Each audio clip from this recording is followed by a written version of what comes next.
Good morning, good afternoon, good evening, depending upon where you're coming from and when you're tuning in. I'm Nance. Ah, I believe that joy is not something that just happens to us. It's something we choose. After walking alongside so many people who felt broken by life, I've seen what's possible when we commit to healing, growth, and resilience. This podcast is a transformational space where we reclaim our strength, rediscover clarity, and return to peace. I'm so glad you're here. Welcome back. We've talked about anxiety having a volume control. We've talked about alcohol as a temporary anesthetic. We've talked about rewiring the nervous system. Today, we talk about identity because at some point, recovery stops being about what you're avoiding and starts being about who you are becoming. There is a version of you that survived. That version was alert. That version was guarded. That version did whatever it had to get through. Maybe that version used alcohol. Maybe that version shut down. Maybe that version overworked, overthought, overcontrolled. That version deserves compassion. It kept you alive. But survival mode is not meant to be permanent. At some point, surviving becomes exhausting. And that's where identity shifts. Here's the truth. You cannot heal while secretly believing you are fragile. You cannot regulate while identifying as someone who can't cope. Identity drives behavior. If the story is, I need alcohol to calm down, your nervous system will look for alcohol. If that story becomes, I'm learning to regulate, your nervous system begins to cooperate. That shift is subtle, but it is powerful. When I began stepping fully into recovery, something uncomfortable happened. There was a space between who I used to be and who I was becoming. And that space felt uncertain. Without numbing, I felt everything more clearly. Without distraction, I heard my thoughts more honestly. Without the old coping mechanisms, I had to meet myself. And meeting yourself requires courage. But something beautiful happens in that space. You realize you are stronger than your sensations.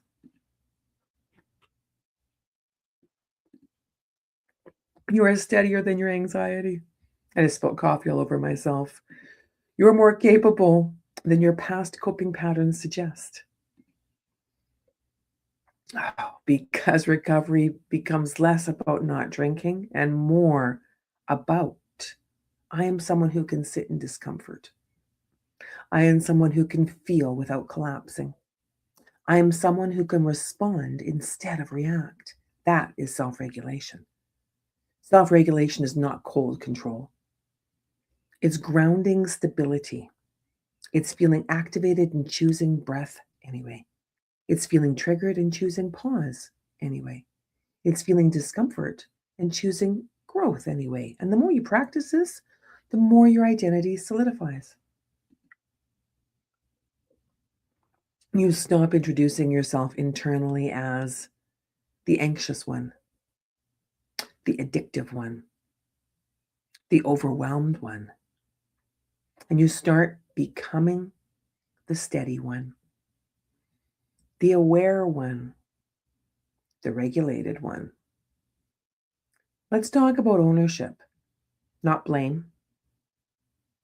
Ownership. Blame says this happened to me. Ownership says this happened and I choose how I respond now. Ownership is power, and power is calming. Because when you believe you have influence over your internal state, your nervous system relaxes. Control outside of you will always be limited, but regulation inside of you can grow. From surviving to stabilizing to strengthening To leading.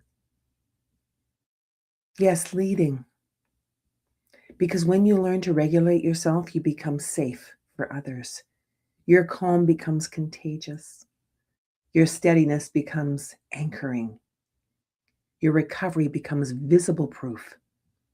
And that is how cycles break. Not with force, with embodiment. You don't preach regulation, you practice it. You don't demand change, you model it. And here's the final truth of this series: anxiety is a signal, alcohol is a pause button, recovery is capacity, identity is the foundation. You are not here to mute yourself, you are here to build strength. You survived. Now you stabilize.